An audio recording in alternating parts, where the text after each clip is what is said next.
The laughter stopped the moment Annie Thompson's first bullet found its mark.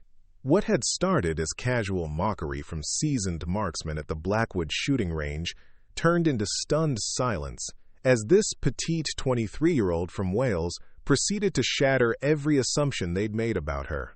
In 30 seconds, she would fire 25 shots that would not only hit their targets but rewrite everything these men thought they knew about skill, determination, and the dangerous habit of judging someone by their size. Before we continue, let us know where you're watching from. If you're enjoying this, don't miss out. Subscribe now for more. The morning sun cast long shadows across the gravel parking lot of Blackwood Shooting Range, a sprawling facility nestled in the rolling hills of rural Montana. The air carried that crisp, clean quality that came with elevation and distance from city pollution, mixed with the faint scent of gun oil and the metallic tang that seemed to cling to places where precision was measured in millimeters and success was counted in perfect shots. Annie Thompson stepped out of her rental car at exactly 9:15 a.m., her hiking boots crunching softly against the loose stones. At 5 feet 2 inches tall and weighing perhaps 110 pounds soaking wet, she looked more like someone who had taken a wrong turn on the way to a college campus than someone who belonged at one of the most challenging shooting ranges in the western United States. Her auburn hair was pulled back in a simple ponytail, and she wore faded jeans and a green fleece jacket that had seen better seasons. The kind of practical clothing that prioritized function over fashion. The canvas rifle case slung across her shoulder was well worn but meticulously maintained, the kind of gear that spoke of careful attention to detail rather than expensive taste. She carried it with an easy familiarity that suggested long experience, though to casual observers, it might have looked awkwardly large against her slight frame. Her movements were economical and precise, never wasted, never hurried, but with an underlying alertness that suggested someone accustomed to being aware of her surroundings. The Blackwood Range had earned its reputation through decades of hosting some of the most demanding shooting competitions in North America. Its targets ranged from standard paper bullseyes to complex tactical scenarios that challenged even experienced military and law enforcement marksmen. The facility attracted serious shooters, people who measured their skill in fractions of inches, and spoke in the technical language of ballistics, wind drift, and trigger control. This morning, like most mornings, the range was populated by its regular clientele. Men mostly, ranging in age from their 30s to their 60s, carrying equipment that cost more than most people's cars, and discussing their latest purchases with the enthusiasm that some people reserved for sports teams or investment portfolios. They were welders and engineers, retired military personnel and active law enforcement officers, united by their passion for precision and their respect for the demanding art of marksmanship. Annie approached the main building, a low-slung structure that housed the registration desk, equipment rental, and a small cafe where shooters gathered before and after their range sessions. Through the windows, she could see the familiar ritual of range preparation. Men cleaning their weapons with methodical care, adjusting scopes with micrometer precision, and discussing the morning's weather conditions with the intensity of meteorologists. The receptionist behind the counter was a woman in her 50s named Carol, whose husband had built the range 30 years earlier and who had seen every type of shooter walk through their doors. She looked up as Annie entered, taking in the young woman's appearance with the practiced eye of someone who had learned to assess customers quickly. "First time at Blackwood?" Carol asked, her tone friendly but slightly puzzled. Most first-time visitors came with experienced friends or as part of organized groups. Solo shooters were usually regulars who had earned their way into the range's informal community through demonstrated skill and respect for safety protocols. "Yes, ma'am," Annie replied, her voice carrying the slight accent that marked her Welsh origins. "I called yesterday about reserving lane time. Annie Thompson." Carol consulted her computer, nodding as she found the reservation. "You're down for 4 hours on lane 12, our longest distance setup. That's our most challenging configuration, usually reserved for experienced competitive shooters." She paused, studying Annie's youthful face and slight build. "Have you shot long distance before?" "A bit," Annie answered simply, offering no elaboration. She completed the required paperwork with efficient movements, her handwriting neat and precise. When Carol handed her the safety waiver and range rules, Annie read through them quickly but thoroughly. asking no questions that would suggest unfamiliarity with standard range protocols. "You'll need eye and ear protection," Carol mentioned. "We rent equipment if you don't have your own." Annie pulled a compact case from her jacket pocket, revealing high-quality shooting glasses and electronic ear protection that could amplify normal conversation while blocking harmful noise levels. The equipment was professional grade, but showed signs of regular use, suggesting someone who took safety seriously but wasn't interested in making a fashion statement. As Annie made her way toward the range entrance, she passed through the informal gathering area where the morning's early arrivals were completing their preparations. The conversation was the typical mix of technical discussion and friendly competition that characterized serious shooting communities. Talk of new ammunition loads, equipment modifications, and upcoming competitions filled the air with the comfortable rhythm of shared expertise. Several of the men looked up as she passed, their expressions ranging from polite curiosity to barely concealed skepticism. It wasn't unusual for the range to accommodate beginners or casual shooters, but Lane 12 was different. It was where records were set and reputations were made, where experienced marksmen tested themselves against distances that separated the skilled from the exceptional. "Excuse me, miss," called out a voice from one of the preparation tables. The speaker was a man in his 40s with the weathered complexion of someone who spent significant time outdoors. His name tag identified him as Rick Morrison, and his tone carried the helpful condescension of someone offering unsolicited advice. "You might want to start with one of the shorter ranges. Lane 12 can be pretty challenging even for experienced shooters." Annie turned toward him with a polite smile. "Thank you for the suggestion. I'll keep that in mind." "It's just that the targets out there are at 600 yards, Morrison continued, warming to his role as helpful expert. "The wind conditions can be tricky, and it takes a lot of upper body strength to maintain stability with a precision rifle over multiple shots. No offense, but you might find it frustrating." Around Morrison, other shooters had paused their own preparations to listen to this exchange. Their expressions suggested agreement with his assessment, the kind of automatic assumptions that came from years of associating marksmanship with physical size and traditional gender roles. Annie nodded politely. "I appreciate the concern. I think I'll try it anyway." She continued toward Lane 12, leaving behind a group of men who exchanged glances that spoke volumes about their expectations for the morning's entertainment. They had seen overconfident beginners before, people who thought they could master in an afternoon what took others years to develop. Most learned humility quickly when confronted with the unforgiving mathematics of long-distance shooting. Lane 12 stretched out before Annie like a testament to the demanding nature of precision marksmanship. The shooting position was a concrete platform, equipped with adjustable rests and wind flags that fluttered in the morning breeze. Beyond that, the range extended in a straight line for 600 yards, marked at regular intervals with distance indicators that grew smaller and harder to read as they receded toward the target area. The targets themselves were barely visible to the naked eye, small black circles on white backgrounds that would challenge even experienced shooters under ideal conditions. This morning, the wind was picking up slightly, adding the additional variable that separated good shooters from great ones. Annie set down her rifle case and began her preparation with the methodical care of someone following a well-established routine. She checked the wind flags, noting their direction and intensity, then consulted a small notebook that contained observations written in her neat handwriting. Weather conditions, wind patterns, elevation adjustments, the kind of detailed record-keeping that characterized serious students of the sport. Behind her, she could hear the conversations from the preparation area growing louder as more shooters arrived for their morning sessions. Word was already spreading about the young woman who had reserved Lane 12, and she could feel the weight of curious glances directed her way. "We've invested considerable effort in bringing you this story. If you find it engaging, please consider subscribing to our channel. Your support is greatly appreciated." Now, let's return to the narrative. The morning crowd at Blackwood Range was settling into their familiar routine when Jake Patterson arrived, carrying himself with the confident swagger of someone who considered himself the unofficial authority on everything related to firearms and marksmanship. At 45, Patterson had been coming to Blackwood for 8 years, ever since his retirement from the Army, where he had served as a drill instructor for basic marksmanship training. His military background, combined with his tendency to offer unsolicited advice to anyone within earshot, had earned him a reputation as someone who knew his business, even if his delivery sometimes rubbed people the wrong way.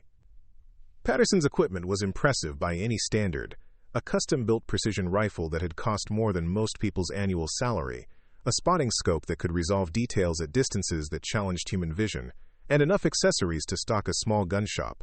He wore his expertise like a uniform, from the tactical vest that held his shooting supplies to the baseball cap adorned with military unit patches that announced his credentials to anyone who cared to notice. "Well, well," Patterson said as he settled into the preparation area and caught sight of Annie through the window that overlooked Lane 12. "Looks like we've got ourselves a situation developing out there." His voice carried just loud enough to ensure he had an audience, which was exactly what he intended. Morrison looked up from his own rifle maintenance. "Yeah, I tried to steer her toward one of the shorter ranges, but she seemed pretty determined to try the 600-yard setup." "Determined," Patterson repeated with a chuckle that held no warmth. "That's one word for it. I'd call it naive, maybe even dangerous." He began unpacking his equipment with theatrical precision, each item placed exactly where it needed to be, with a kind of exaggerated care that was meant to demonstrate superior knowledge. "Dangerous how?" asked Tom Bradley, a local mechanic who had been shooting at Blackwood for 3 years and generally respected Patterson's opinions on technical matters.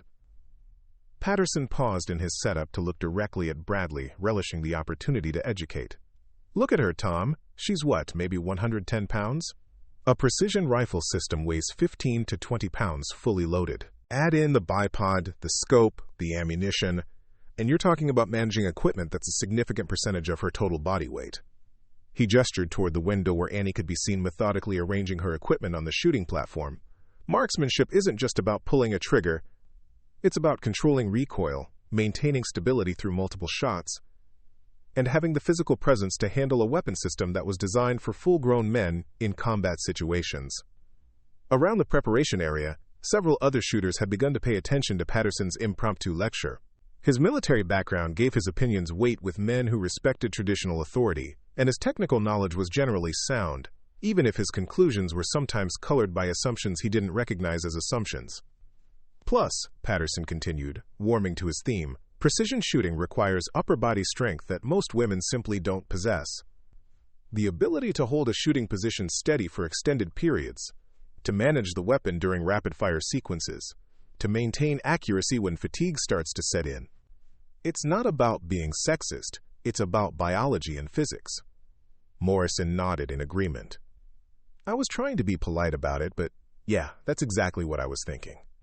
She's going to get out there, fire a few shots that miss the target entirely, and then probably ask for help. Happens all the time." "The question," Patterson said, adjusting his spotting scope with unnecessary precision, "is whether we let her embarrass herself publicly or try to save her the humiliation." He looked around the group, clearly enjoying his role as the voice of experience and reason. Bradley shifted uncomfortably. "Maybe we should give her the benefit of the doubt. You never know, she might surprise us." Patterson's laugh was sharp and dismissive. "Tom, I've been training shooters for 20 years.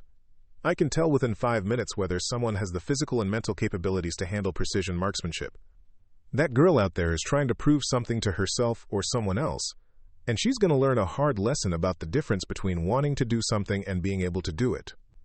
Through the window, they could see Annie completing her equipment setup. Her movements were efficient and purposeful, but to the men watching from inside the building, her slight frame made her look overwhelmed by the equipment she was handling. The rifle looked almost comically large against her small stature, and her methodical approach to preparation was interpreted as the nervous over-preparation of someone who was in over her head. "Look at how long she's taking to get set up," Patterson pointed out. "An experienced shooter would have been ready to fire by now. She's stalling because she knows she's not ready for this, but she's too stubborn to admit it." What the men couldn't see from their vantage point was the content of Annie's preparation routine. She wasn't stalling. She was conducting the kind of thorough environmental assessment that separated good shooters from great ones: wind speed and direction at multiple points along the range, temperature variations that would affect ballistics, even the angle of the morning sun and how it might create visual distortions that could impact accuracy. Her notebook contained calculations that would have impressed any serious long-distance marksman: bullet drop compensation, wind drift adjustments, even corrections for the Coriolis effect that became significant at extreme ranges. But from inside the building, all the observers could see was a young woman who appeared to be taking an unusually long time to begin shooting. "I give her 10 shots before she asks for help," Morrison predicted. 10 shots? Patterson scoffed. I'll bet she doesn't even hit the target backdrop with her first 5 attempts. You want to see something educational, gentlemen? Watch what happens when someone who doesn't understand their limitations tries to operate equipment they're not qualified to handle.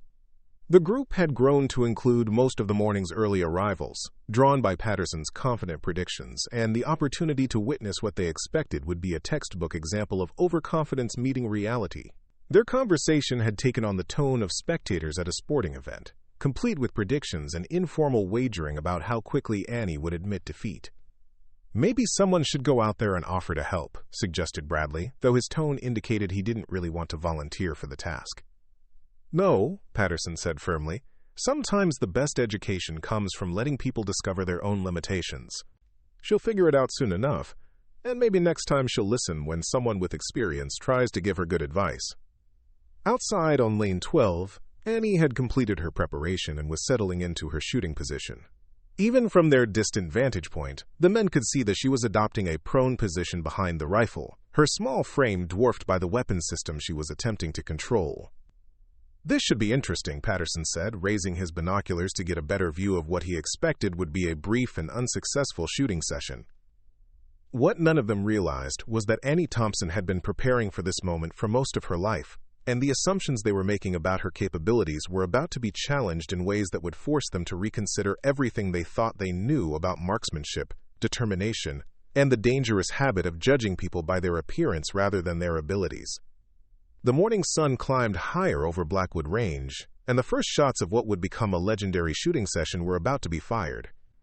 Annie's rifle case had drawn curious glances throughout the morning, but it wasn't until she opened it on the shooting platform that the true nature of her equipment became apparent. The case itself was unremarkable, black canvas with reinforced corners and heavy-duty zippers that spoke of practical use rather than aesthetic appeal. But the contents told a different story entirely. The rifle that emerged was a custom-built precision instrument that would have made even the most experienced marksman pause in recognition. The action was a Surgeon 591, machined to tolerances that measured in thousandths of an inch and built specifically for extreme long-range accuracy. The barrel was a Bartlein stainless steel match-grade tube that had been hand-lapped and stress-relieved to eliminate any imperfections that might affect bullet flight. The stock was a Macmillan A5 tactical design, adjustable for length of pull and cheek height, with a bedding system that ensured perfect alignment between the barreled action and the supporting structure. Most impressive was the scope mounted on top of the rifle, a Schmidt & Bender PM25-25x56, the same optic used by military snipers and elite units around the world. The scope alone cost more than most people's annual car payments, and its presence suggested someone who understood that precision at extreme distances required equipment that could resolve details measured in fractions of an inch at ranges where most people couldn't even see the target. Annie assembled the system with movements that spoke of countless hours of practice. Each component fitted together with the precision of a Swiss watch, and her handling showed the kind of familiarity that came from understanding every screw, every adjustment, every nuance of how the equipment functioned. She attached a Harris bipod to the front of the rifle, adjusted its legs to account for the shooting platform's height, and then made a series of small adjustments to the scope's position that demonstrated intimate knowledge of her equipment's characteristics. But it was the ammunition that revealed the true depth of her preparation. Instead of factory-loaded cartridges, Annie unpacked hand-loaded rounds that had been crafted with the obsessive attention to detail that characterized competitive precision shooters. Each cartridge case had been weight-sorted, neck-turned for uniform wall thickness, and loaded with bullets that had been selected for their ballistic coefficient and consistency. The powder charges had been measured to within 1/10 of a grain, and the overall cartridge length had been adjusted to position the bullets at the optimal distance from the rifle's lands and grooves. This was not the equipment of someone who had wandered onto the range by accident or who was attempting to prove a point through determination alone. This was the arsenal of someone who understood that precision at extreme distances required every advantage that money, knowledge, and careful preparation could provide. Inside the main building, Patterson had been watching through his binoculars, and his confident predictions were beginning to sound less certain. "That's some serious equipment she's got out there," he admitted, though his tone suggested he was reluctant to revise his earlier assessments. Morrison joined him at the window, his own binoculars focused on Annie's setup. "Is that a Schmidt and Bender scope?" "Looks like it," Patterson replied, his voice carrying a note of genuine surprise. "Those aren't exactly beginner equipment. That scope costs more than most people spend on their entire rifle system." Quote, around them, other shooters had gathered to observe Annie's preparation, and the mood was shifting from confident dismissal to curious uncertainty. The equipment she was using commanded respect from anyone who understood precision marksmanship, regardless of who was operating it. "Maybe she's got money but no experience," suggested Bradley, though his tone indicated he was grasping for explanations that would support their initial assumptions. "Rich Daddy bought her the best equipment thinking it would make up for lack of skill." Patterson nodded, seizing on this explanation. "That's exactly what it is. You can't buy marksmanship skills, no matter how much you spend on equipment. Put a Formula One race car in the hands of someone who doesn't know how to drive, and you'll still get a crash." But even as he spoke, Patterson was studying Annie's movements through his binoculars, and what he saw was troubling his confidence. Her handling of the rifle showed none of the hesitation or uncertainty he expected from an inexperienced shooter. She moved with the economy of motion that came from extensive training, and her setup routine followed the logical sequence that serious precision shooters developed through years of practice. Annie had completed her equipment preparation and was now conducting what appeared to be a final environmental assessment. She observed the wind flags positioned at intervals along the range, made notes in her shooting logbook, and then made a series of small adjustments to her scope settings. These were not the random movements of someone guessing at proper procedure. They were the calculated preparations of someone who understood the complex relationship between environmental conditions and bullet flight. The morning air carried the faint sound of her voice as she spoke into a small recording device, documenting wind conditions, temperature, and barometric pressure. Professional competitive shooters often kept audio logs of their shooting sessions, allowing them to correlate environmental conditions with performance results for future reference. "She's certainly thorough," Morrison observed, though his tone suggested he still expected her elaborate preparations to yield disappointing results. "Overthinking it," Patterson replied, though his confidence sounded forced.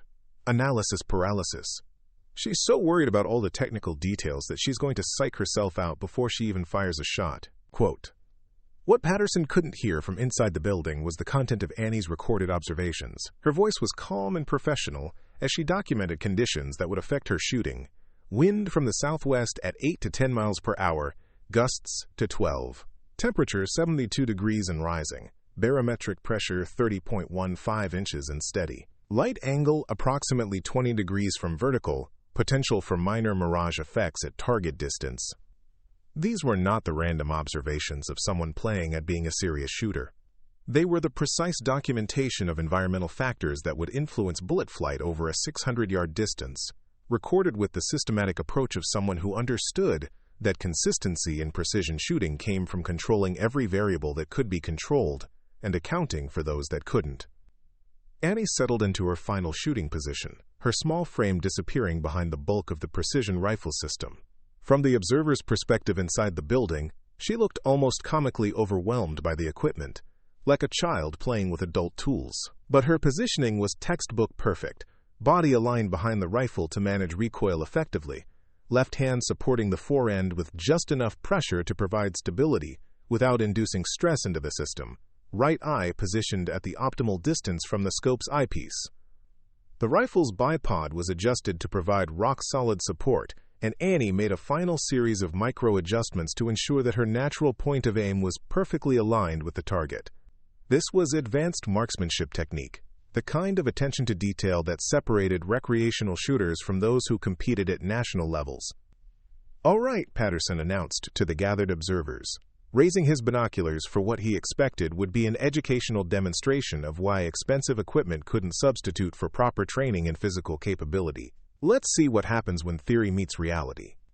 Through the building's windows they watched as Annie's finger moved to the rifle's trigger, her breathing settling into the controlled rhythm that preceded a precision shot. The morning sun illuminated her position on the distant shooting platform, creating a scene that looked almost photographic in its composition. A small figure dwarfed by sophisticated equipment, preparing to attempt something that the observers believed was beyond her capabilities. What none of them realized was that they were about to witness the beginning of a shooting performance that would challenge every assumption they had made about skill, determination, and the relationship between physical appearance and actual capability. The crack of Annie's first shot echoed across Blackwood Range with the sharp authority that characterized high-velocity rifle fire. Inside the main building, Patterson and the other observers leaned forward, binoculars and spotting scopes trained on the distant target to observe what they expected would be a complete miss or, at best, a wild shot somewhere on the periphery of the target area. "There's the first one," Patterson announced with the satisfaction of someone whose predictions were about to be validated. "Let's see where it went." Through his high-powered spotting scope, he could see the target clearly at 600 yards, a standard precision shooting bullseye with scoring rings that demanded sub-inch accuracy for competitive performance. He scanned the target methodically, looking for the bullet hole that would mark Annie's first attempt. What he saw made him pause and refocus his scope. There, in the exact center of the bullseye, was a perfectly round hole that could only have been made by a bullet passing through the target at precisely the right point. It was not a lucky shot or a near miss that had somehow found its way into the scoring area. It was a dead center hit that would have scored maximum points in any precision shooting competition. "Well?" Morrison asked impatiently. "Where did it go?" Patterson hesitated, unwilling to immediately admit what he had observed. It's on the target," he said finally, his voice carrying a note of confusion that hadn't been there moments before. "On the target or in the target?" Morrison pressed, sensing something in Patterson's tone that suggested the shot hadn't gone according to their predictions. "In the target," Patterson admitted reluctantly. "Actually, it looks like it might be dead center." The murmur of surprise that rippled through the group of observers was cut short by the crack of Annie's second shot. This time, Patterson was ready, his scope already focused on the target area. He watched as another hole appeared in the bullseye, so close to the first that it was difficult to distinguish between them at 600 yards. "Lucky shots," Patterson declared, though his voice lacked the confidence it had carried earlier. "Beginning shooter's luck. She'll start missing once the pressure builds up." But Annie's third shot landed in the same tight group, followed by a fourth and fifth that clustered so closely together that they appeared to be a single large hole in the center of the target. By the time she had fired 10 rounds, it was clear that what the observers were witnessing was not luck or coincidence, but a demonstration of marksmanship skill that exceeded the capabilities of most of the shooters who regularly used Blackwood Range. "This doesn't make sense," Morrison muttered, his own binoculars trained on the target. "How is she doing that?" Patterson's response was sharp and defensive. "Equipment," he said flatly. "She's got a rifle system that probably cost $20,000, and she's shooting from a stable position at a target that's not moving. Anyone can look good under those conditions." Around the observation area, other shooters had gathered to watch the unexpected display of accuracy. Word was spreading quickly through the range's informal communication network, and people were abandoning their own shooting sessions to witness what was clearly an unusual event. 20 shots, all in the bullseye, reported Carol from the registration desk, who had been monitoring the session through the range's spotting scope system. "That's not equipment, that's skill." But Patterson was unwilling to concede the point. His reputation among the range's regular clientele was built on his expertise and his ability to assess shooter capability, and admitting that he had been completely wrong about Annie would undermine the authority he had spent years establishing. "Look at her," he said, gesturing toward the window where Annie could be seen reloading her rifle with smooth, practiced movements. "She's probably shaking from the recoil. That rifle weighs more than she does, and she's trying to control it through pure stubbornness. She'll start missing soon enough when fatigue sets in." This assessment seemed reasonable to the other observers, who wanted to believe that their initial judgment had been sound. The idea that a young woman who looked like she belonged in a college library rather than on a precision shooting range could outshoot experienced marksmen challenged assumptions that went deeper than simple prejudice about gender and firearms. Annie continued her methodical shooting routine, each shot fired with the same controlled precision as the previous ones. Her breathing was steady, her movements economical, and her shot timing consistent. All indicators of someone who was operating well within their comfort zone, rather than pushing against the limits of their ability. 30 shots, Carol announced, her voice carrying a note of genuine admiration. "Still holding the center." The crowd of observers had grown larger, drawn by reports of the exceptional shooting taking place on Lane 12. Some had abandoned their own range sessions entirely, recognizing that they were witnessing something that deserved their full attention. Patterson found himself in an increasingly uncomfortable position. His loud predictions about Annie's inevitable failure had been heard by most of the people now gathered around the observation windows, and her continued success was making him look foolish in front of an audience that had previously respected his expertise. "She's cherry-picking her shots," he declared, his voice rising slightly as he searched for explanations that would preserve his credibility. "Taking all the time she wants between rounds, waiting for perfect conditions. That's not real shooting. That's just careful target practice." But even as he spoke, Patterson could see that Annie's shot timing was remarkably consistent, with no evidence of the excessive deliberation he was describing. She was firing at a steady pace that suggested confidence rather than hesitation, and her results were maintaining the same extraordinary precision that had characterized her first shots. Morrison, who had initially supported Patterson's assessment, was beginning to look uncomfortable. "Jake, maybe we should just admit that she knows what she's doing. There's no shame in being wrong about someone's capabilities." "Wrong?" Patterson's voice carried a sharp edge that made several nearby observers turn to look at him. "I've been training shooters for 20 years. I know what I'm looking at, and what I'm looking at is someone who got lucky with expensive equipment and perfect conditions." Quote. The defensive tone in his voice was becoming more pronounced, and his attempts to explain away Annie's performance were sounding increasingly desperate to the people listening. What had started as confident expertise was deteriorating into stubborn denial, and the other observers were beginning to recognize the difference. 40 shots, Carroll reported, still centered. By now, the news of Annie's performance had reached every corner of Blackwood Range. Shooters were coming in from the outdoor ranges, and people were calling friends to report what they were witnessing. The morning's casual shooting sessions had been transformed into an impromptu gathering focused on one small woman who was systematically destroying every assumption that had been made about her capabilities. Patterson stood at the observation window, his face flushed with embarrassment and anger, watching as his reputation for expertise crumbled with each perfect shot that Annie fired. He had made his predictions publicly and confidently, and now he was being forced to watch those predictions proven wrong in front of an audience that was beginning to question everything they had believed about his judgment. The humiliation was not Annie's. It belonged to the men who had assumed that their experience gave them the right to judge her capabilities without evidence, and who were now learning the difference between knowledge and wisdom, between confidence and competence. Throughout the mounting tension inside the main building, Annie Thompson remained completely focused on her shooting routine, seemingly oblivious to the drama unfolding among the observers.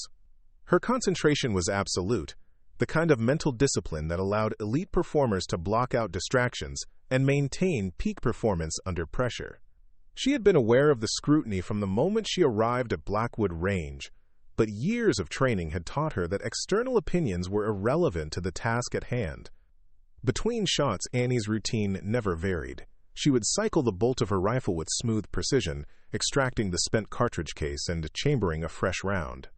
Her left hand would make microscopic adjustments to the rifle's position on its bipod, ensuring that her natural point of aim remained perfectly aligned with the target. She would check the wind flags positioned along the range, noting any changes in direction or intensity that might affect her next shot's trajectory. Her breathing pattern was methodical and controlled, 3 deep breaths to oxygenate her system, then a 4th breath held at half exhale while she settled the crosshairs on the target and applied steady pressure to the trigger. The rifle would fire at the moment of perfect stillness between heartbeats, when her body's natural movement was minimized and her sight picture was crystal clear. This was not the desperate concentration of someone struggling to maintain performance beyond their natural ability. It was the effortless focus of someone operating well within their comfort zone, drawing on skills that had been developed through thousands of hours of deliberate practice. Annie's shooting had the same relaxed precision that characterized a master craftsman working with familiar tools on a routine project. Inside the building, Patterson's commentary had become increasingly agitated as Annie's shot count climbed toward 50 rounds without a single miss. His voice carried the strained quality of someone whose worldview was being challenged by evidence he couldn't dispute but refused to accept. "This is ridiculous," he declared to anyone within earshot. "Nobody shoots that consistently without some kind of artificial assistance. She's probably using some kind of electronic trigger system. Or maybe the targets have been modified to make them easier to hit." Morrison shifted uncomfortably beside him. "Jake, those are standard targets and we can see her rifle from here. There's nothing unusual about her equipment except that it's really high quality." "High quality doesn't explain this," Patterson insisted. I've seen Olympic shooters who couldn't maintain that level of consistency over 50 rounds at 600 yards. There's something wrong with this picture. But even as Patterson searched for explanations that would preserve his credibility, Annie continued her methodical routine. Her movements showed no signs of fatigue or stress, no indication that she was pushing against the limits of her physical or mental capabilities. If anything, she seemed to be settling into an even steadier rhythm as the session progressed. Carol had been maintaining an unofficial count of Annie's shots and their placement, using the range's high-powered spotting scope to verify each impact. 55 shots, she announced to the gathered crowd. Every single one inside the 10-ring. Most of them looked like they could be covered by a silver dollar. Quote, the murmur of amazement that greeted this announcement was tinged with a growing sense that they were witnessing something truly exceptional. Even shooters who had initially supported Patterson's skeptical assessment were beginning to recognize that Annie's performance transcended normal variations in skill level. Through it all, Annie remained focused solely on her shooting. She made no acknowledgement of the crowd that had gathered to watch her, showed no awareness of the commentary and speculation her performance was generating. Her world had narrowed to the essential elements of precision marksmanship: rifle, target, wind conditions, and the fundamental challenge of placing bullets exactly where she intended them to go. This level of concentration was itself remarkable. Most shooters, especially those performing under observation, would show some signs of external pressure, changes in their routine, variations in shot timing, or visible tension in their body language. Annie displayed none of these indicators, suggesting either extraordinary mental discipline or a level of experience that made public performance routine rather than exceptional. Her shooting position remained rock solid throughout the extended session. The rifle tracked back to the same precise alignment after each shot, her cheek maintained consistent contact with the stock, and her grip pressure remained constant. These were the physical manifestations of someone who had internalized the fundamentals of marksmanship so completely that they had become automatic responses rather than conscious techniques. 60 shots, Carol reported, her voice carrying increasing amazement. Still holding center. Patterson's frustration had reached the point where his commentary was becoming counterproductive to his own reputation. This is impossible, he declared loudly enough for most of the observation area to hear. Nobody maintains that level of precision without some kind of assistance or artificial advantage. An uncomfortable silence followed this outburst, as other observers recognized that Patterson's credibility was being damaged more by his refusal to acknowledge Annie's skill than by his initial misjudgment. Experienced shooters understood that exceptional marksmanship, while rare, was not impossible for someone with the right combination of training, equipment, and natural ability. Bradley, who had been growing increasingly uncomfortable with Patterson's defensive commentary, finally spoke up. Jake, maybe we should just appreciate what we're seeing instead of trying to find reasons why it shouldn't be possible. Appreciate it? Patterson's voice rose sharply. Tom, I've been shooting competitively for 15 years. I know what's possible and what isn't, and what we're seeing out there isn't humanly possible without some kind of explanation that we're not getting. But his protests were beginning to sound hollow, even to his own ears. The evidence was accumulating with each perfect shot, and his attempts to explain it away were becoming more desperate and less credible with each passing minute. Annie, meanwhile, continued her shooting with the same steady precision that had characterized her entire session. Her shot count was approaching 70 rounds, all fired from the same position, all landing in the same tight group at the center of a target 600 yards away. The physical demands of maintaining such consistency over an extended period should have been taking their toll, but her performance showed no signs of degradation. Her breathing remained controlled, her movements economical, and her shot timing consistent. If she was experiencing fatigue or stress, it wasn't affecting her marksmanship in any detectable way. This was the kind of sustained excellence that separated true masters from merely skilled practitioners, and everyone watching was beginning to understand that they were in the presence of something extraordinary. The morning sun had climbed higher, changing the light conditions and potentially affecting the mirage patterns that could influence long-range accuracy. Annie made subtle adjustments to her scope settings to compensate, demonstrating the kind of environmental awareness that characterized serious precision shooters. These were not the random adjustments of someone guessing at proper technique, but the calculated responses of someone who understood the complex relationship between atmospheric conditions and bullet flight. The rumble of a diesel engine in the parking lot announced the arrival of someone who would change the entire dynamic of the morning's events. Master Sergeant David Chen stepped out of his pickup truck with the measured movements of someone accustomed to assessing situations quickly and accurately. At 52, Chen carried himself with the quiet authority that came from 30 years in the military, including 2 decades as a designated marksman instructor for elite units. Chen's credentials were impeccable but rarely advertised. He had trained military snipers who went on to set records in combat operations, had written portions of the Army's Advanced Marksmanship Manual, and held several national records in precision rifle competition. His expertise was recognized by professionals throughout the shooting community, but he preferred to let his knowledge speak through his actions rather than his words. This morning, Chen had come to Blackwood Range for his weekly practice session, unaware of the drama unfolding around Lane 12. But as he approached the main building, he could hear the elevated voices and see the crowd gathered around the observation windows. His first instinct was to avoid whatever controversy was drawing so much attention, but something made him pause and listen. 75 shots, all in the 10 ring, Carol was announcing as Chen entered the building. This is absolutely incredible. Chen looked toward the observation area where Patterson was holding court, his voice carrying the strained quality of someone whose expertise was being challenged. I'm telling you, there's something not right about this whole situation. Nobody shoots like that without some kind of advantage we can't see. Curious despite himself, Chen moved toward the windows and raised his own binoculars to observe the shooting position on Lane 12. What he saw made him pause and refocus his optics for a clearer view. The shooter was a young woman, small in stature, operating a precision rifle system that he recognized as top-tier equipment. But it was her technique that captured his attention. Her shooting position was textbook perfect, demonstrating the kind of fundamental marksmanship principles that Chen had spent decades teaching to military personnel. Her natural point of aim was properly aligned, her breathing pattern was controlled and consistent, and her trigger manipulation showed the smooth follow-through that characterized advanced technique.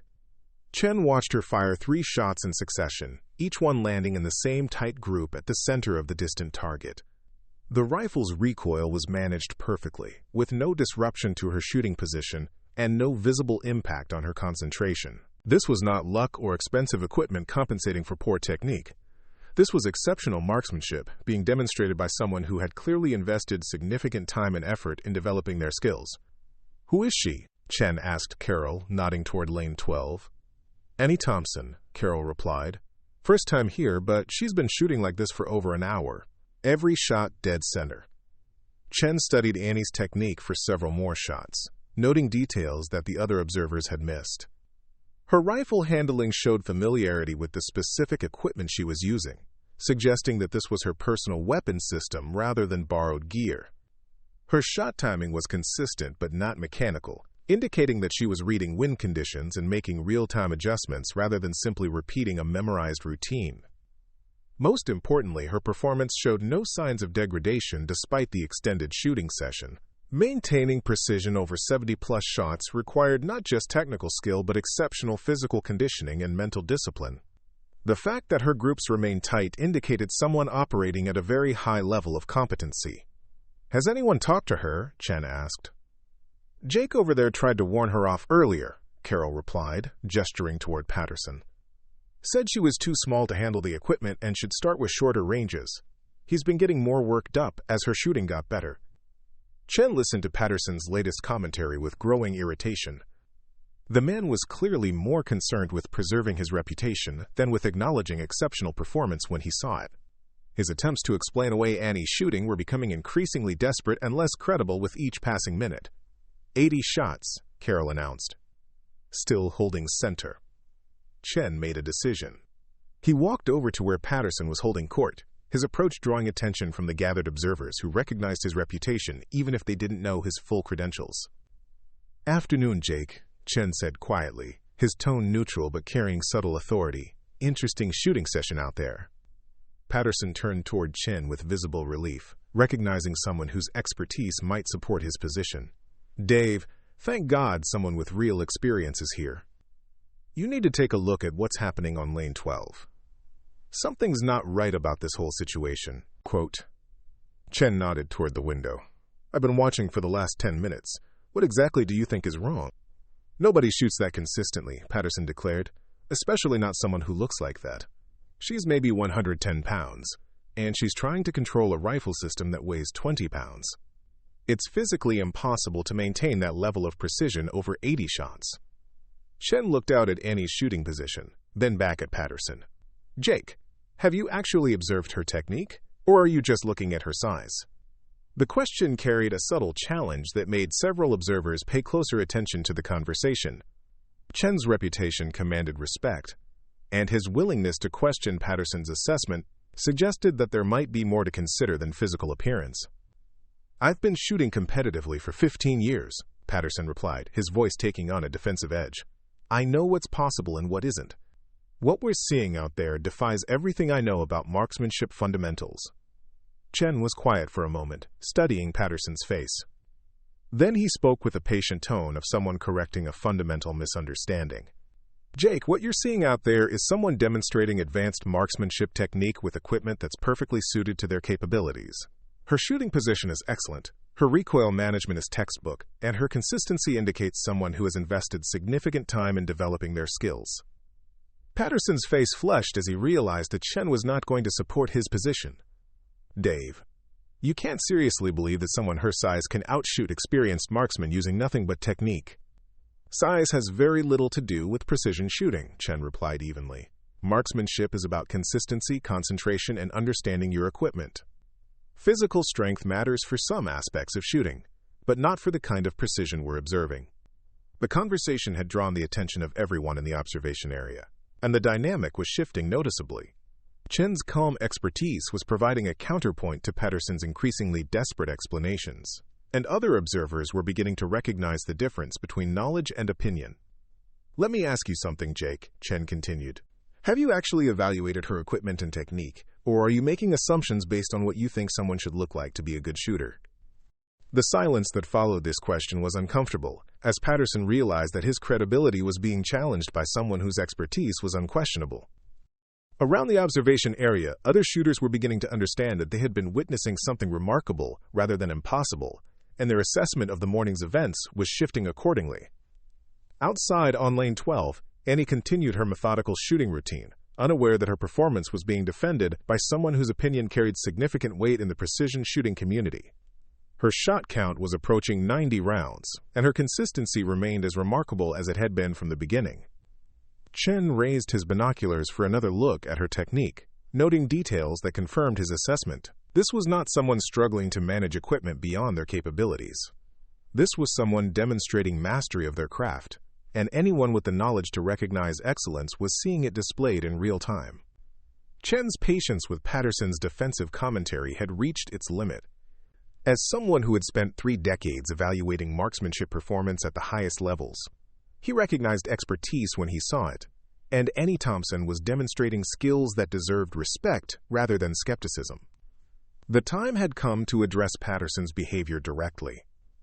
Jake, Chen said, his voice carrying the quiet authority that had commanded attention in military briefing rooms around the world. I need you to stop for a moment and actually look at what's happening out there instead of focusing on what you think should be happening.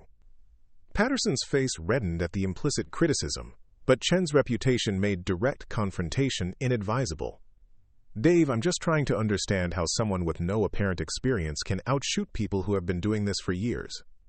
What makes you think she has no experience? Chen asked, the question delivered with surgical precision. Have you asked about her background, or are you making assumptions based on her age and appearance? The question hung in the air like a challenge, and the observers around them recognized that something significant was taking place. Chen's willingness to directly question Patterson's judgment was unprecedented in the informal hierarchy that governed interactions at Blackwood Range. Look at her, Patterson gestured toward the window with obvious frustration. She's maybe 25 years old and weighs less than the rifle she's shooting. How much experience could she possibly have? Chen's response was delivered with the patient tone of someone correcting a fundamental error in thinking. Jake, I've trained shooters who started as teenagers and achieved national-level competition status before they were 21. I've worked with Olympic athletes who weighed less than 120 pounds and could outshoot men twice their size. Physical appearance has very little correlation with marksmanship ability. Around the observation area, other shooters were paying close attention to this exchange. Chen's credentials gave his opinions weight that Patterson's military background couldn't match, and his calm expertise was providing a counterpoint to the increasingly desperate explanations they had been hearing. Furthermore, Chen continued, if you actually observe her technique instead of focusing on her demographics, you'll see someone demonstrating advanced skills that require years of development. Her natural point of aim is perfect, her breathing pattern is controlled and consistent, and her recoil management shows the kind of muscle memory that comes from extensive training. Patterson shifted uncomfortably, recognizing that his position was becoming untenable. Even if she has some training, nobody maintains that level of consistency over 90 shots without some kind of artificial assistance. 93 shots, Carol corrected from her position at the spotting scope, all still in the 10 ring. Chen walked to the window and raised his binoculars, studying Annie's shooting position with the analytical eye of someone who had evaluated countless marksmen throughout his career. What he saw confirmed every assessment he had made about her capabilities. Jake, what I'm looking at is someone operating well within their comfort zone, Chen said without lowering his binoculars. Her movement patterns are relaxed and economical, her shot timing is consistent but not mechanical, and her overall demeanor suggests someone who is not being challenged by the current conditions. This assessment hit Patterson like a physical blow. The idea that Annie was not even being challenged by a shooting scenario that he considered extremely demanding was more threatening to his self-image than any direct criticism could have been. That's impossible, Patterson declared, his voice rising enough to draw attention from throughout the building. Nobody finds 600-yard precision shooting easy, especially not someone shooting for the first time at this range.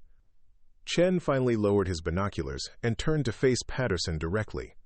The expression on his weathered face carried the kind of quiet disappointment that was more devastating than anger. Jake, you've made 3 fundamental errors this morning, Chen said, his voice carrying just far enough for the gathered observers to hear every word. First, you assumed that physical appearance correlates with shooting ability.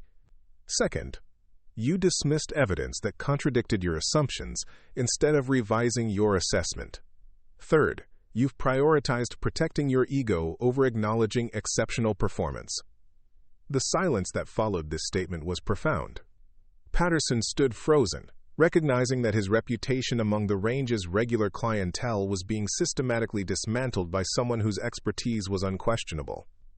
But most importantly, Chen continued, you failed to show the basic respect that any shooter demonstrating this level of skill deserves, regardless of who they are or what they look like. Morrison, who had initially supported Patterson's skeptical assessment, stepped forward with obvious discomfort. Dave, maybe we should just focus on the shooting and not make this personal. Chen's gaze shifted to Morrison with the kind of attention that made the younger man immediately regret his intervention.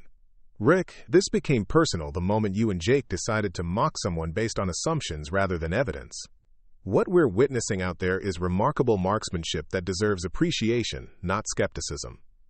Through the window, Annie continued her methodical shooting routine, each shot maintaining the same extraordinary precision that had characterized her entire session. Her performance was approaching 100 rounds, all fired from the same position, all landing in a group that could be covered by a playing card at 600 yards. 100 shots, Carol announced, her voice carrying genuine awe, every single one in the 10 ring, most of them touching the center of the bullseye. Quote, the crowd of observers had grown throughout the morning, drawn by reports of the exceptional shooting taking place on Lane 12. Word had spread beyond Blackwood Range, and people were arriving specifically to witness what was being described as one of the most remarkable displays of marksmanship accuracy ever seen at the facility. Chen surveyed the gathered crowd, recognizing several faces from the competitive shooting community who had driven significant distances to observe Annie's performance. Their presence validated his assessment of what was taking place and provided additional credibility to his defense of her abilities. Jake, Chen said quietly, drawing Patterson aside for a more private conversation, you have a choice to make here. You can continue trying to explain away what you're seeing, or you can acknowledge that you've witnessed something exceptional and learn from the experience. Patterson's internal struggle was visible on his face. Years of being regarded as the range's resident expert had created an identity that was now being challenged by evidence he couldn't dispute. The comfortable assumptions that had supported his authority were crumbling under the weight of Annie's continued success. "I don't understand how this is possible," Patterson admitted finally, his voice carrying the defeated tone of someone whose certainties had been shattered. "That's the beginning of wisdom," Chen replied. "The moment you admit that there are things you don't understand is the moment you become capable of learning something new." Outside on lane 12, Annie had completed her 100th shot and was beginning to pack her equipment with the same methodical care she had shown throughout the morning. Her session was ending not because of fatigue or declining performance, but simply because she had accomplished what she had come to achieve. The crowd of observers watched in respectful silence as she secured her rifle in its case and gathered her accessories. There was something ceremonial about the moment, a recognition that they had witnessed something that would be discussed and remembered for years to come. Chen turned back to the assembled group, his expression serious but not unkind. "Gentlemen, you've just witnessed world-class marksmanship, demonstrated by someone who deserves your respect and admiration. I suggest you remember this morning the next time you're tempted to judge someone's capabilities based on their appearance." Quote, as Annie secured her equipment and prepared to leave lane 12, Chen made a decision that would transform the morning's events from a simple demonstration of skill into something much more significant. He had recognized something in her shooting technique that went beyond exceptional training. There were subtle elements of her performance that suggested military instruction at the highest levels. "Carol," Chen said quietly to the range manager, "would you ask Miss Thompson if she'd be willing to speak with me before she leaves? Tell her I'm Master Sergeant Chen, and I'd appreciate a few minutes of her time." Carol nodded and picked up the phone that connected to the range stations. Through the window they could see her speaking to Annie, who paused in her equipment packing and looked toward the main building. After a brief conversation, Annie nodded and began walking toward them. Patterson watched this development with growing apprehension. The morning had already damaged his reputation significantly, and he sensed that whatever conversation was about to take place might make his situation even worse. As Annie entered the main building, the crowd of observers got their first close look at the person who had delivered such an extraordinary shooting performance. She moved with the same economical precision that had characterized her shooting, and her bearing suggested someone accustomed to being evaluated by people in positions of authority. "Ms. Thompson," Chen said, extending his hand with the courtesy that had marked his interactions with subordinates throughout his military career. "I'm David Chen. I wanted to personally compliment you on the most impressive display of marksmanship I've seen in 30 years of involvement with precision shooting." Annie accepted his handshake with a grip that spoke of significant physical conditioning despite her slight frame. "Thank you, Sergeant Chen. I appreciate the kind words." Chen studied her face, noting details that confirmed his growing suspicions about her background. Her posture, her manner of speaking, even the way she maintained eye contact suggested military training at a level that went far beyond basic instruction. "If you don't mind me asking," Chen continued, "where did you develop your shooting skills? Your technique shows elements of advanced military instruction that I recognize from my own experience training designated marksmen." Quote, Annie's expression remained neutral, but Chen caught a momentary hesitation that suggested his question had touched on something significant. "I've had some formal training over the years, nothing particularly exotic." The evasive nature of her response confirmed Chen's suspicions rather than allaying them. In his experience, people with civilian training backgrounds were usually eager to discuss their instruction and credentials. Military personnel, particularly those with specialized backgrounds, were often more circumspect about revealing details of their experience. "What branch of service?" Chen asked directly, his tone carrying the authority of someone who expected honest answers from military personnel. Around them, the crowd of observers had gone quiet, recognizing that the conversation had taken on a more serious tone. Patterson looked particularly uncomfortable, sensing that whatever was being revealed might make his earlier commentary look even more foolish. Annie studied Chen's face for a moment, as if evaluating how much she was willing to reveal. "British Army," she said finally. 7 years, ending with a rank of staff sergeant." The murmur of surprise that rippled through the crowd was immediate and significant. British Army Staff Sergeant was a senior non-commissioned officer rank that required both leadership ability and specialized technical skills. 7 years of service suggested someone who had taken their military career seriously rather than simply completing a minimum obligation. Chen nodded with the satisfaction of someone whose assessment had been validated. "What was your specialty?" "Marksmanship instruction," Annie replied, and the simple statement carried implications that were immediately apparent to anyone with military experience. Marksmanship instructors in the British Army were selected from the highest-performing shooters and were responsible for training elite units in precision shooting techniques. "Which units did you work with?" Chen pressed, his questions becoming more specific as he gathered information that was filling in a picture of Annie's background. Annie hesitated again, and her reluctance to provide details suggested that her experience might include classified elements that she was not free to discuss. "Various special operations units. I'm not able to provide specific details about some of my assignments." The silence that followed this statement was profound. Special operations marksmanship instruction represented the pinnacle of military shooting expertise, and the realization that they had been watching someone with that level of background was transforming the observer's understanding of the morning's events. Patterson's face had gone pale as the implications of Annie's revelation became clear. He had spent the entire morning publicly questioning the capabilities of someone whose qualifications far exceeded his own, and whose expertise had been earned through the kind of demanding service that most people could barely imagine.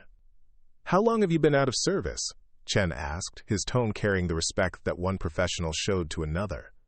18 months, Annie replied. "I've been attending university in the States, working on a degree in mechanical engineering." This additional information painted a picture of someone who had transitioned from elite military service to academic pursuits, using her civilian life to develop skills that complemented her military background. The combination of advanced marksmanship expertise and technical education suggested someone with exceptional capabilities in multiple areas. Chen turned to address the crowd of observers, his expression serious. "Ladies and gentlemen, you've just witnessed a demonstration by someone whose military specialty was training the British Army's elite shooters in precision marksmanship. Staff Sergeant Thompson's performance this morning represents the kind of skill that our allies rely on to train their most advanced military units." The impact of this revelation was immediate and transformative. What had been perceived as an impossible performance by an unlikely shooter was now understood as a routine demonstration by someone with world-class credentials. The observer's perspective shifted from skepticism to respectful admiration, and their assessment of the morning's events was completely reframed. Patterson stood frozen in place, recognizing that his reputation had been damaged not just by his poor judgment, but by his failure to show appropriate respect to someone whose service and expertise far exceeded his own. The morning's commentary, which had seemed reasonable when based on assumptions about Annie's background, now appeared ignorant and disrespectful in light of her actual qualifications. Morrison approached Annie with obvious embarrassment. "Ma'am, I owe you an apology. We made assumptions about your capabilities that were completely wrong, and we should have shown you more respect from the beginning." Annie's response was gracious but carried an undertone that suggested she had experienced similar situations before. "No harm done. I understand that my appearance doesn't necessarily suggest military background. It's not the first time people have been surprised by my shooting."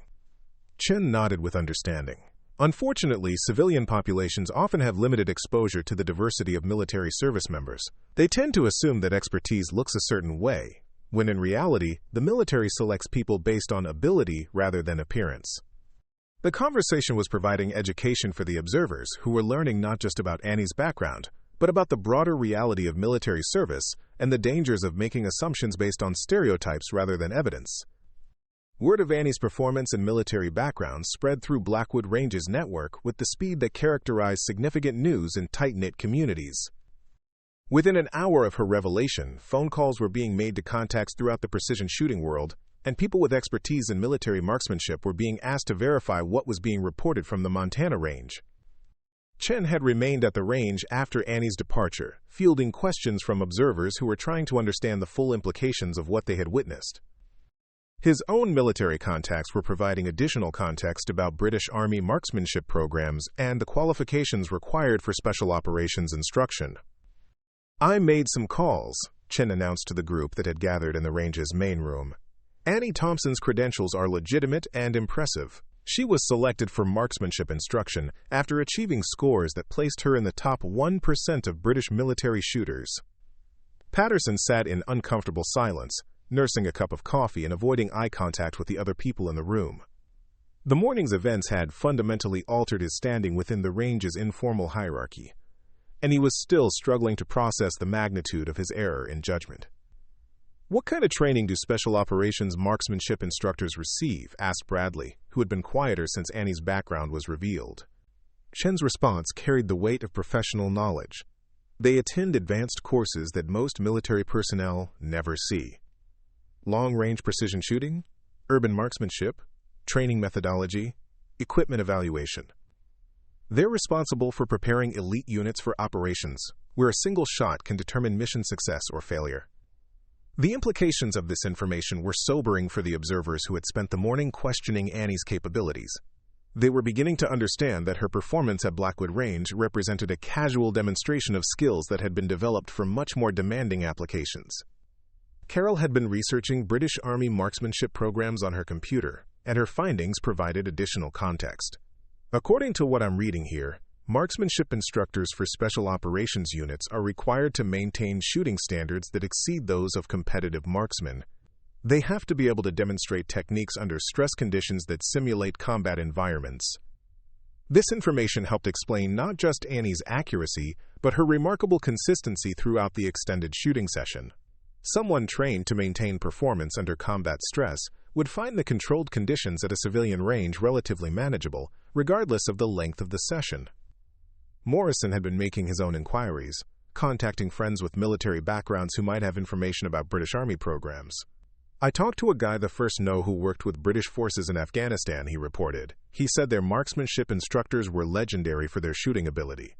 Said he watched one of them hit targets at ranges that American units considered impossible." These testimonials were building a picture of Annie's background that made her morning performance seem not just possible, but predictable. The observers were learning that what they had witnessed was not an extraordinary achievement for someone with her training, but a routine demonstration of competencies that she had maintained since leaving military service. Chen's phone buzzed with an incoming call, and his expression grew serious as he listened to the voice on the other end. When he hung up, he turned to address the group with information that would add another layer to their understanding of the morning's events. "That was a friend of mine who works with international military exchanges," Chen announced. "He did some checking on Annie Thompson's service record through official channels that I can't access as a civilian." The room grew quiet as everyone recognized that they were about to receive authoritative information about Annie's military background. Her official specialty was advanced marksmanship instruction, but she also holds qualifications in counter-sniper operations and long-range reconnaissance, Chen continued. "She served with units that I can't name, conducting operations that aren't acknowledged in public records." The silence that followed this revelation was profound. Counter-sniper operations and long-range reconnaissance represented some of the most demanding military specialties, requiring not just exceptional shooting skills but the kind of mental discipline and physical conditioning that few people could achieve. Patterson finally spoke, his voice carrying a note of genuine remorse. "I had no idea. I made assumptions based on, I don't even know what I was thinking. Her appearance, I guess, and my own limited understanding of what military service looks like." Chen's response was measured but not unkind. "Jake, this morning was educational for everyone involved. The lesson isn't that you made a mistaken judgment. It's that you learned something about the dangers of making assumptions based on stereotypes rather than evidence." Around the room, other observers were nodding in agreement. The morning's events had provided a powerful demonstration of the need to evaluate people based on their actions and capabilities rather than their appearance or demographics. "What I find most impressive," Carol observed, "is that she never mentioned her background, even when people were questioning her abilities. She just let her shooting speak for itself." This aspect of Annie's behavior was particularly noteworthy to the military personnel in the group. The reluctance to trade on past achievements and the preference for demonstrating current capabilities were characteristic of people who had earned their credentials through genuine competence rather than political maneuvering. Chen's final assessment carried the weight of 3 decades of experience evaluating military personnel. What you witnessed this morning was someone operating at a level of competency that represents years of the most demanding training available in modern military organizations. Annie Thompson is what we call a, quote, quiet professional, someone who lets their work speak for itself rather than advertising their credentials. The afternoon sun was beginning to slant through the range's windows, marking the passage of time since Annie's departure. But the impact of her visit would be felt at Blackwood Range for much longer than a single day. The observers who had witnessed her performance would carry the memory of that morning for years to come, along with a hard-earned lesson about the dangers of judging people by their appearance rather than their capabilities. As news of Annie Thompson's performance spread beyond Blackwood Range, it began reaching people whose own experiences provided additional context for what had taken place that morning. By late afternoon, Chen was receiving calls from contacts throughout the military and competitive shooting communities, people who had heard reports of the exceptional marksmanship display and wanted to verify the details. The first significant call came from Colonel James Mitchell, Chen's former commanding officer who now worked as a liaison with international military training programs. Mitchell had spent 2 years coordinating exchanges between American forces and British Special Operations units, and he had personal knowledge of the marksmanship instruction programs that had shaped Annie's expertise. "Dave," Mitchell said without preamble, "I just heard from 3 different sources about some kind of shooting demonstration at your range. Tell me exactly what happened." Chen provided a detailed account of the morning's events, from Patterson's initial dismissive comments through Annie's remarkable shooting performance and the eventual revelation of her military background. Mitchell listened without interruption, occasionally asking for clarification about specific details. 100 shots, all in the 10 ring at 600 yards? Mitchell asked when Chen finished his account. "Every single one," Chen confirmed. "Most of them looked like they could be covered by a silver dollar. It was the most consistent shooting I've ever witnessed under any conditions." Mitchell was quiet for a moment, processing the information. "Dave, I worked with British marksmanship instructors during my time with the international program. What you're describing is consistent with the capabilities I observed from their top-tier personnel." This confirmation from someone with direct experience working with British military marksmen provided additional validation for Chen's assessment of Annie's performance. Mitchell's credentials gave his opinion significant weight within the military community. "There's something else you should know," Mitchell continued. "I made some discreet inquiries about Staff Sergeant Annie Thompson through official channels. Her service record includes commendations that I can't discuss in detail. But I can tell you that she was regarded as one of the most capable marksmanship instructors in the British Army." Chen felt a mixture of satisfaction and concern at this information. Satisfaction that his professional assessment had been correct, but concern about the way Annie had been treated by people who should have shown more respect for any visiting shooter, regardless of their background. The second significant contact came from Sarah Williams, a former British Army officer who now worked as a civilian marksmanship instructor and had heard about the morning's events through her own professional network. Williams had served in the same units as Annie, though at different times, and her call provided insight into the specific training programs that had developed such exceptional capabilities. "I heard Annie Thompson was at your range today," Williams said when she reached Chen. "I hope your people treated her with appropriate respect." Chen's pause before answering was enough to convey that respect had not been the initial response. There were some initial misunderstandings about her capabilities, nothing that wasn't resolved once her background became clear. Williams' response carried the sharp edge of someone who had faced similar prejudices throughout her own military career. "Let me guess. Someone took one look at her and decided she couldn't possibly know what she was doing with a precision rifle." "Something like that," Chen admitted. "Annie Thompson is one of the finest marksmen I've ever known," Williams stated flatly. "She holds records that will probably never be broken, and she earned them through operations that most people will never be cleared to know about. Anyone who questioned her capabilities based on her appearance was demonstrating their own ignorance." Quote, "This testimonial provided additional context for Annie's morning performance and helped explain why she had remained so composed throughout the skepticism and mockery directed at her. Someone with her background and achievements would have encountered similar prejudices before, and would have learned to let her performance speak for itself." The third important contact came from Dr. Robert Hayes, a sports psychologist who specialized in working with elite competitive shooters and had heard about the morning's events from contacts in the precision shooting community. Hayes was interested in the psychological aspects of Annie's performance, particularly her ability to maintain consistency over such an extended session. "What you're describing suggests someone with exceptional mental discipline," Hayes told Chen after hearing the details. "Maintaining that level of precision over 100 shots requires not just technical skill, but the kind of psychological conditioning that's typically associated with elite military or Olympic-level training." Hayes' analysis provided insight into aspects of Annie's performance that had impressed the observers, but that they hadn't fully understood. The mental demands of precision shooting were often underestimated by people who focused primarily on the technical and physical aspects of marksmanship. "Most competitive shooters experience some degradation in performance over extended sessions," Hayes continued. "The fact that our groups remain tight throughout the entire session suggests training and maintaining focus under conditions that would challenge most people's concentration." This information helped explain why Annie's performance had seemed almost effortless to the observers at Blackwood Range. Someone trained to maintain precision under combat stress would find the controlled conditions of a civilian range manageable regardless of the session length. By evening, Chen had received more than a dozen calls from people throughout the military and competitive shooting communities. The consensus from these contacts was consistent. Annie Thompson possessed credentials and capabilities that placed her among the most skilled marksmen in the world, and her performance at Blackwood Range represented a casual demonstration of abilities that had been earned through years of the most demanding training available.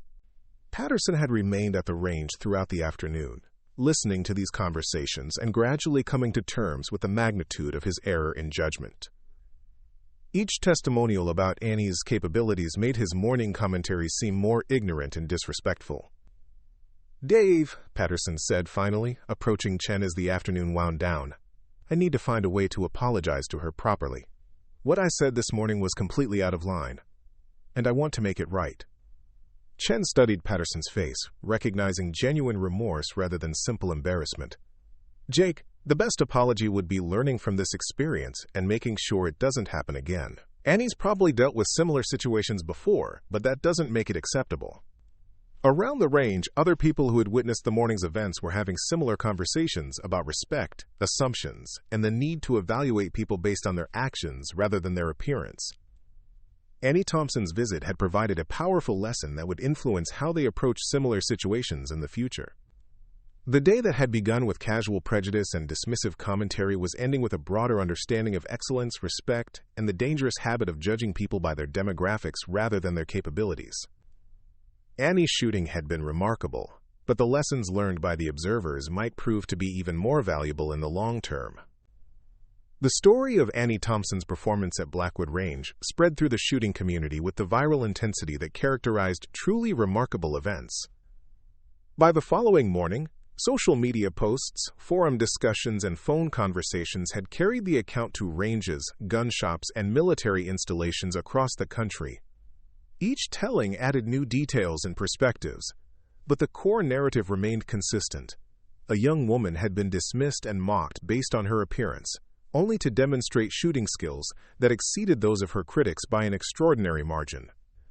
The first major platform to pick up the story was PrecisionShooter.com, a website that served as the primary information hub for competitive marksmen and military shooting enthusiasts. Their morning newsletter featured a detailed account of the Blackwood Range incident, complete with verification of Annie's military credentials and analysis of what her performance represented in terms of marksmanship excellence.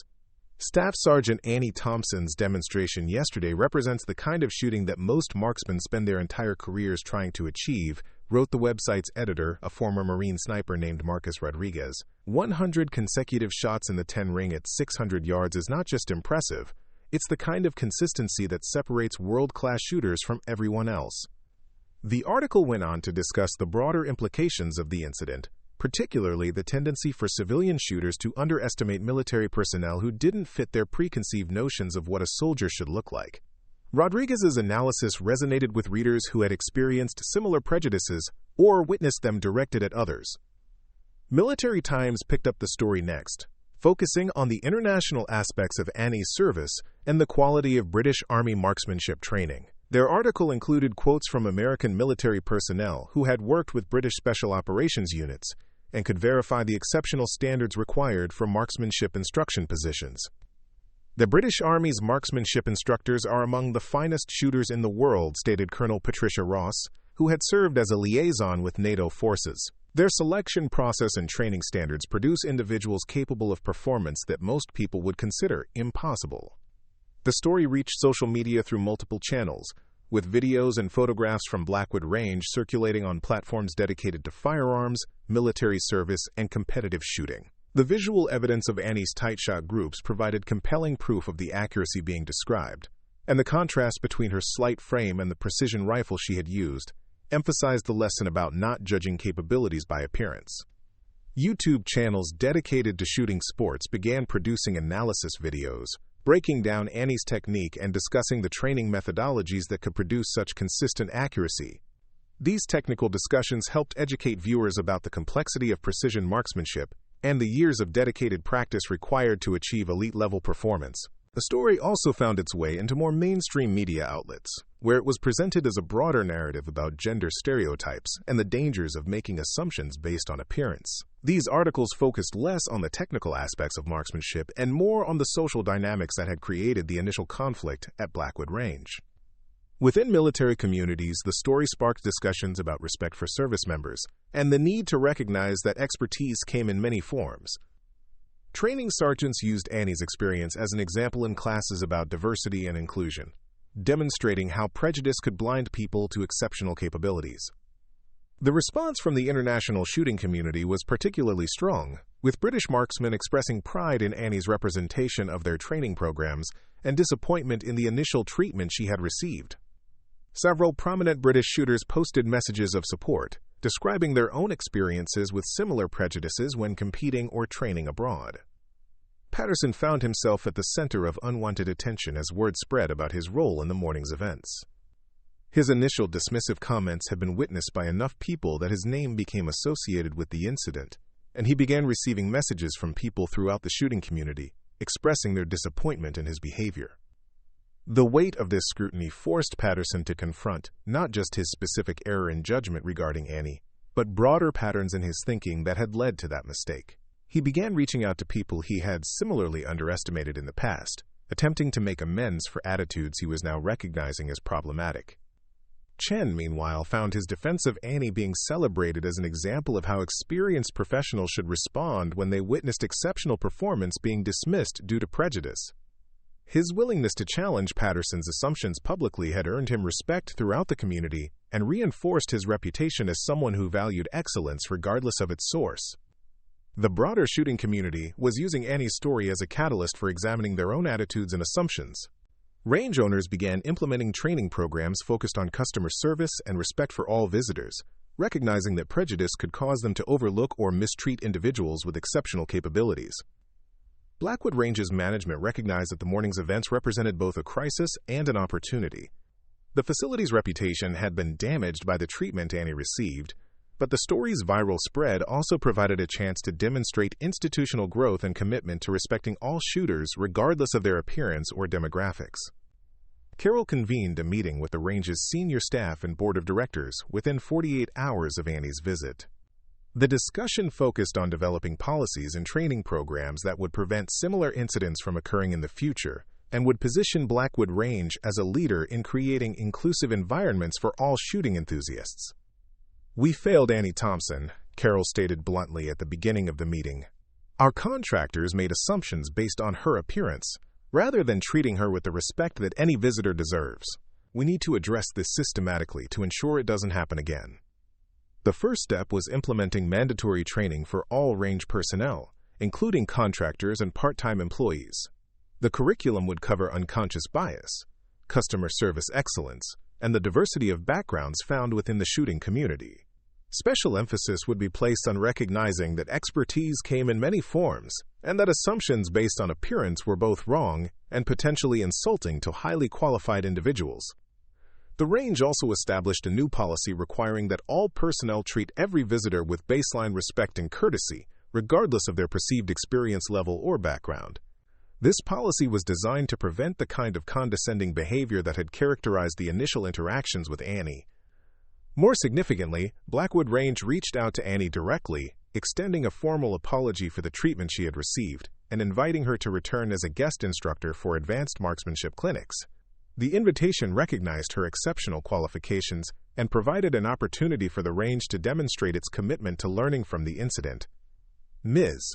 Thompson, Carol wrote in her letter, "Your grace under pressure and exceptional demonstration of marksmanship skills provided our community with valuable lessons about excellence and respect. We would be honored to have you share your expertise with our members through formal instruction programs." The response from Annie was characteristically professional and gracious. She accepted the apology and agreed to consider the instruction opportunity, though she noted that her academic schedule would limit her availability. Her willingness to engage positively despite the initial treatment she had received impressed the range management and reinforced their commitment to making meaningful changes. The incident also prompted Blackwood Range to examine its contractor relationships more carefully. The facility established new requirements for personnel who interacted with customers, including background checks that would identify military service and relevant experience. This change was designed to ensure that future contractor assignments would include people capable of recognizing and respecting military expertise when they encountered it. The range's board of directors approved funding for equipment upgrades that would support more advanced training programs, including the kind of long-range precision shooting that Annie had demonstrated. These improvements were intended to attract more elite-level shooters and to position Blackwood Range as a facility capable of supporting world-class marksmanship training. Industry publications began featuring Blackwood Range as an example of how facilities could respond constructively to incidents involving prejudice and discrimination. The range's proactive approach to addressing the problem and implementing systematic changes earned recognition from organizations dedicated to promoting diversity and inclusion within the shooting sports community. The story's impact extended beyond Blackwood Range to influence other shooting facilities across the country.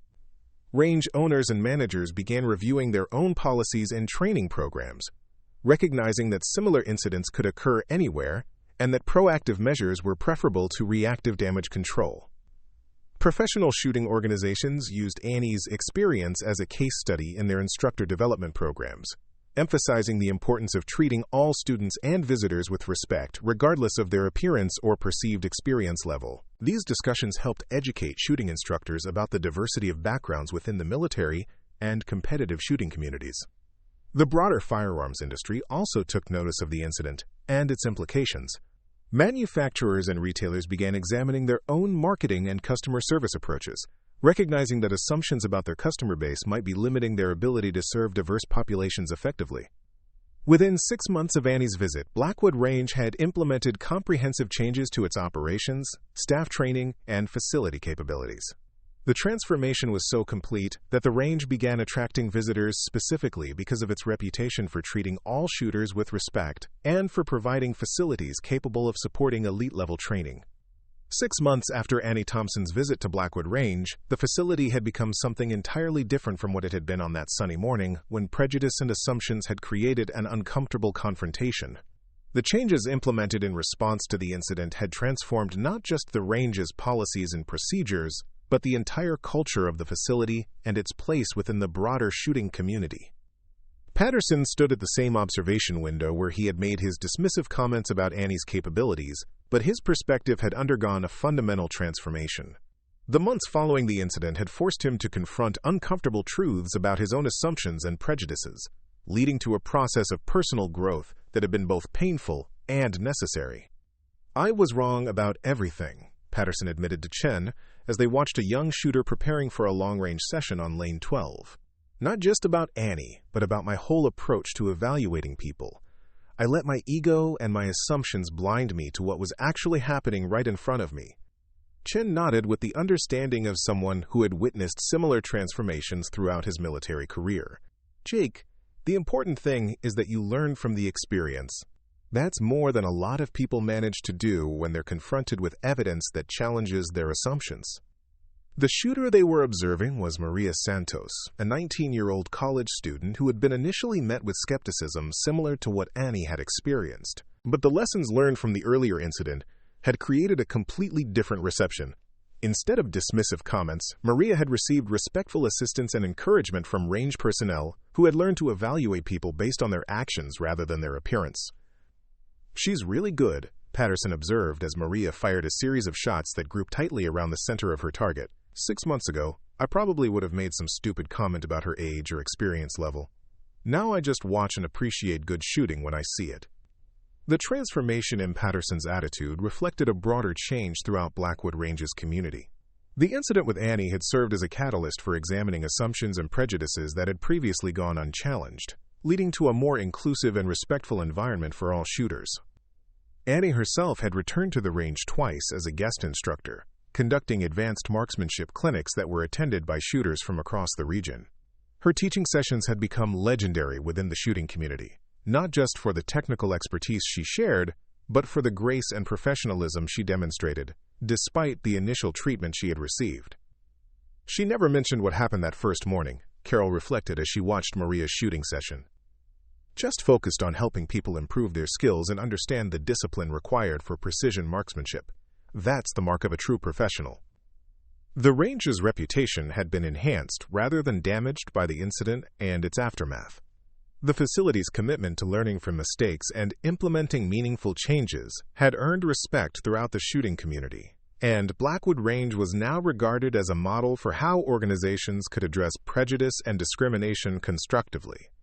Chen had become something of a mentor to younger shooters who visited the range, sharing not just technical knowledge but wisdom about respecting excellence regardless of its source. His willingness to challenge Patterson's assumptions publicly had established him as someone who would defend merit against prejudice, earning him influence that extended far beyond his formal credentials. The lesson isn't just about not judging people by their appearance, Chen told a group of new shooters during one of his informal instruction sessions. It's about understanding that expertise comes in many forms, and that our assumptions about what skills should look like can blind us to extraordinary capabilities. The story of Annie Thompson's visit had become part of Blackwood Range's institutional memory, referenced in training sessions and orientation programs as an example of both how not to treat visitors and how to recover from mistakes through genuine commitment to change. New employees learned about the incident as part of their introduction to the facility's values and expectations. Morrison, who had supported Patterson's initial skepticism, had undergone his own transformation. He now served as one of the range's volunteer mentors, helping new shooters develop their skills while emphasizing the importance of respecting all participants in the shooting sports community. I learned that being supportive doesn't mean agreeing with everything someone says, Morrison reflected. Sometimes being a good friend means challenging assumptions and encouraging better behavior.